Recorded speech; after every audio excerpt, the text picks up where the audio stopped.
No, hey, you don't give me that look. You don't get to give me that look.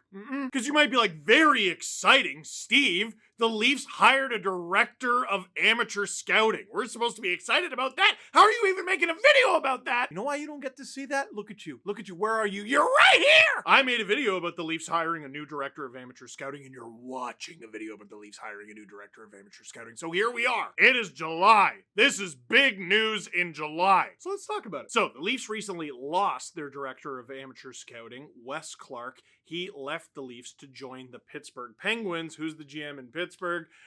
Nobody. But the president is Kyle Dubas. Steve, he's technically the GM too. No! It's one thing when you're hired and the team names you president and GM. They didn't do that. He was president, and then they're like, go look for a GM. And he's like, you got it. And then they're like, what'd you come up with? And he's like, nothing. Me! How about me? Anyway, Wes Clark left the Leafs to join the Pittsburgh Penguins. Now there's a void.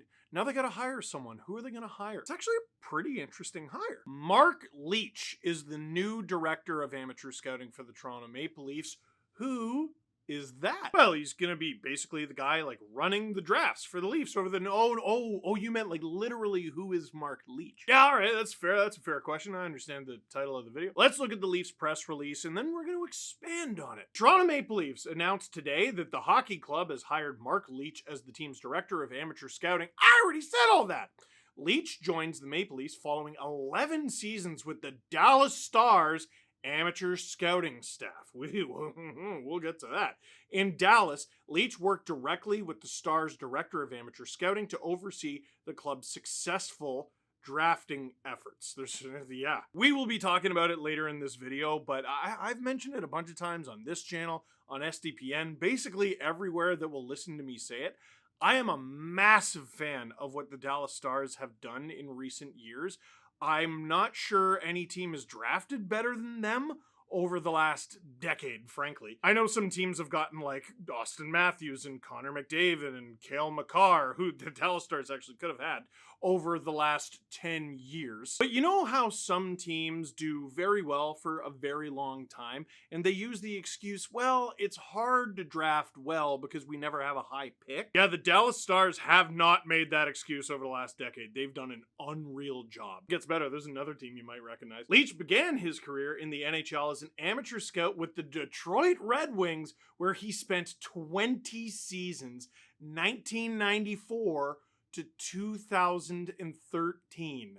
During his time with the Red Wings, Leach helped put together the rosters that would lead the team to Stanley Cup wins in 1997, 1998, 2002, and 2008.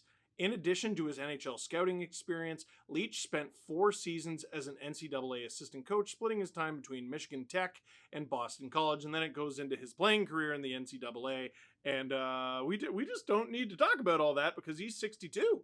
And he's not going to be playing. Well, I mean, I don't know. They're over the cap right now. So they're over the salary cap. He might play. Worth noting, he did play D. Ooh, which way did he shoot? Yo, both hockey DB and elite prospects don't even say which way he shoots. This dude is old. Sorry, so experienced. All right, so here's the conundrum that we get into when we get into guys who are the director of amateur scouting. Or this even happens with GMs too. Basically, anything the team does with that person at the helm, we attribute to them. Leafs made a good pick, that's Wes Clark. Leafs made a bad pick, that's Wes Clark. Unlike a few years ago when it was like, Leafs made a good pick, that's Kyle Dubas. Leafs made a bad pick, that's Mark Hunter. Which was never really fair.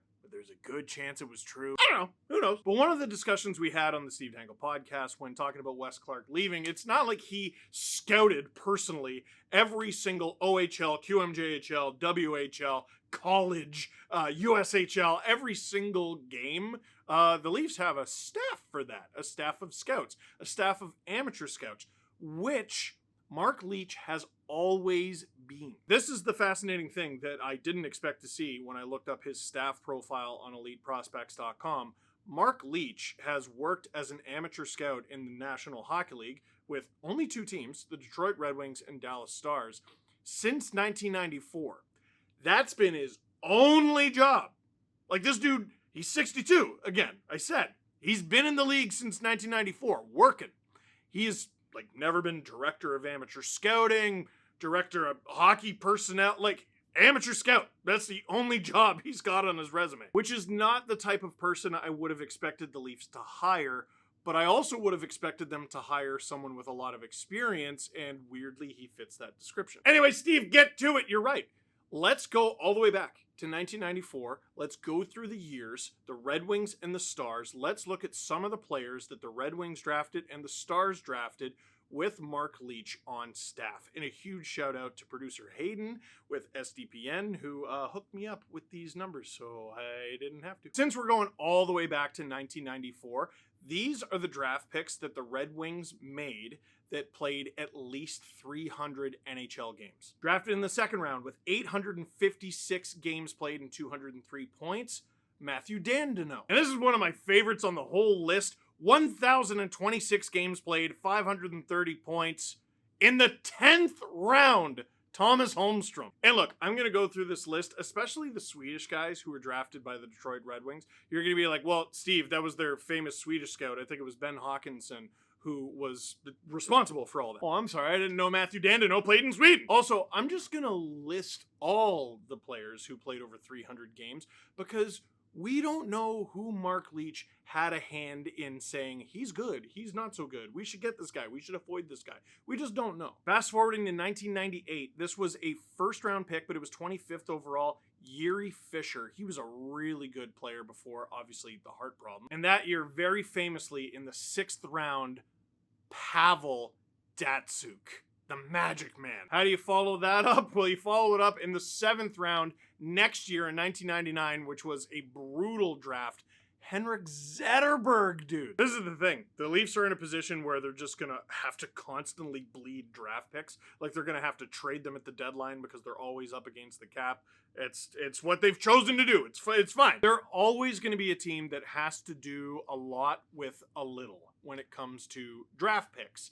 And Mark Leach has, he's been on some teams that have done very well. I mean, we've already listed a 10th round pick. Year 2000, first round pick, but 29th overall, Nicholas Kronwall. Do you like big hits? And second round, really underrated little career, Thomas Kopetsky, annoying depth guy, over 500 games. 2002, this was a great year for the Red Wings. Dude, these guys won the Stanley Cup in 2002 and then rattled this off. Second round, Yuri Hudler, over 700 games. Second round, Thomas Fleischmann, over 650 games. Third round, Valtteri Filppula, over 1,000 games, really underrated career. And in the 9th round, with actually the last pick of the 2002 draft, defenseman Jonathan Eriksson. In the second round of 2003, finally a goalie, Jimmy Howard. And in the 4th round of that same draft, Kyle Quincy. Some of you might be a little young. He was a pretty decent little defenseman for a time. 2004, there was nothing decent about this guy. He was a workhorse. You could say he was a mule. In the 3rd round, Johan Franzen. Dude, you go YouTube Johan Franzen right now. Go YouTube Johan Franzen right now. That style of play is timeless. Oh, well, you might get a few more penalties called here and there, but then the playoffs show up and you don't got to worry about that anymore. He's just a battering ram in front of the net. 2005, 19th overall, Jakob Kindl. It was an okay pick. 2 picks later, it was Tuukka Rask. He could have done a lot better than that, but the team that picked him screwed that up anyway, so we don't have to worry about that. In the second round, though, they got Justin Abdelkader, over 700 games played. Justin Abdelkader was an annoying player, and maybe not as annoying as Darren Helm, who was picked in the 5th round. You need Darren Helms. 2006 in the second round, they got Sean Mathias. 2007, 27th overall, defenseman Brendan Smith, who gets a bad rap because he signed a not great contract, still played over 600 games in the show. Nearly 700. 2008 in the 4th round, Gus Nyquist. He's still a really productive player. 2009, Thomas Tatar! And I would argue this is an even better pick than Tatar. In the 5th round, Nick Jensen. Here's the reason I say that's a better pick. Jensen's played 562 games. Tatar's played 853. Like, what are you even talking about, Steve? Tatar was a 2nd round pick. Jensen was a 5th round pick. The odds of you getting over 500 games of NHL games out of a 5th round pick are not good. 2010, this was another really good draft for them. 21st overall, Riley Sheahan, 637 games played. 2nd round, current Leaf, Calle Jarnkrok. He was drafted by the Red Wings, 699 games played. The season opener is going to be congrats. And in the 5th round, goaltender Peter Mrazek. Career's been up and down, but again, 5th round pick. 2012, with a 4th round pick, they get Andreas Athanasiou, who was productive for them, and then they traded to the Oilers for 2 2nd-round picks. That's good work. And in 2013, Mark Leach's final draft with the Detroit Red Wings, he left them with this parting gift. 20th overall, nearly 500 games played in the NHL, Anthony Mantha. 2nd-round pick, Tyler Bertuzzi, pretty good player. And in the 3rd round, hockey the janitor way, Matthias Janmark. Again, there's another guy who I had no idea was ever a Red Wing. So there, Detroit made some really good picks while Mark Leach was there. How many of those picks were Mark Leach's doing, or did he have a hand in? We don't know. But if we look at 2014 onward, Mark Leach's work with the Dallas Stars, this work is more recent, and we can have an idea, we can have an assumption that he probably had more of a hand in the Dallas picks than he did with Detroit because of his tenure. That's just an assumption, but I think it's a reasonable one. Like your first job in 1994, are you talking over people at the draft table? Yeah, probably not. 20 years later, 2014, got a little bit more respect. And now you get to see what I mean by how good the Dallas Stars have drafted in recent years. This is minimum 100 games played. 12th overall in 2015, the Dallas Stars got Denis Gurianov. Bit of a frustrating pick because he's always a player who you felt like had more. But they make up for it by drafting Rope Hintz in the 2nd round. Unbelievable player. One of the most underrated players in the entire league, frankly. 2017 is one of the best bing bang boom drafts any team has ever had. These are the Stars' first 3 picks of 2017. Just their first 3 picks. 3rd overall, Miro Heiskanen. 26th overall, Jake Ottinger. 39th overall, Jason Robertson. Ooh, that's a rebuild.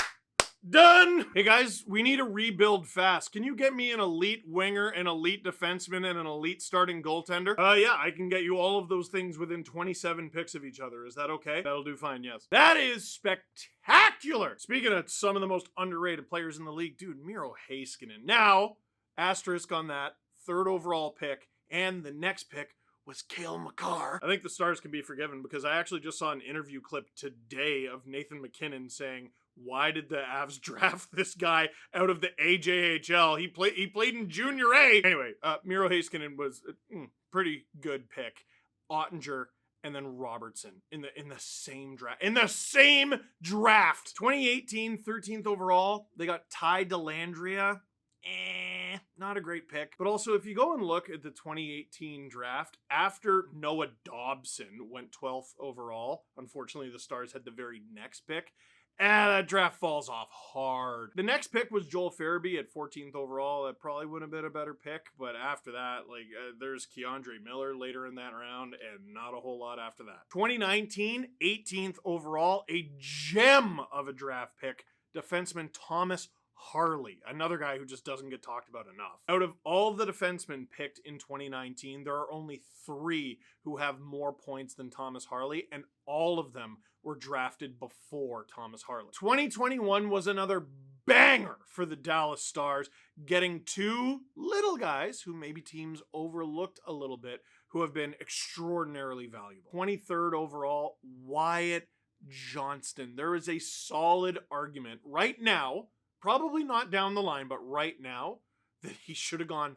first. I don't think he's going to end up being the best player from that draft, but holy cow, at 21st overall, that is a just gem of a pick. And then to top it off, in the 2nd round, they got Logan Stankoven, who has only played in 24 NHL games, put up 14 points in those games. They kept yo-yoing him up and down at the end of this season. He was playing in their top 6 in the playoffs. They made it to the Final 4. Final playoff game against the Oilers, they ran the Oilers out of the building, except for the scoring goals part, you know? And probably worth mentioning, 2022 draft and 2023 draft, none of those players have suited up for the Dallas Stars yet. They were also very recent draft picks for a very good team, and those don't play very often. Worth mentioning, though, 18th overall in 2022, hulking defenseman Leon Bichelle. So, those are some of the draft picks that the Detroit Red Wings and the Dallas Stars made over the course of Mark Leach's tenure with those teams.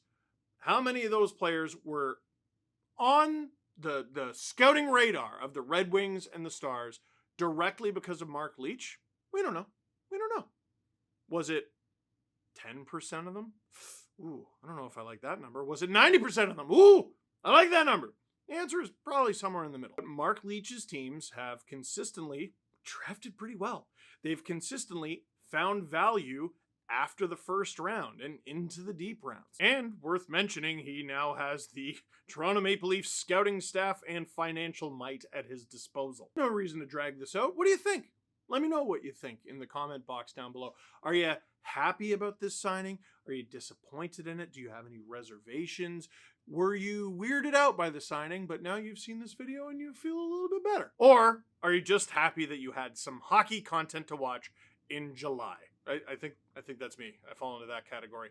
For now, that is it for this one. Thank you very much for watching. Click like if you like this video. Click subscribe if you really liked it. Tell all your friends. Mark Leach is a Leaf. Plan the parade!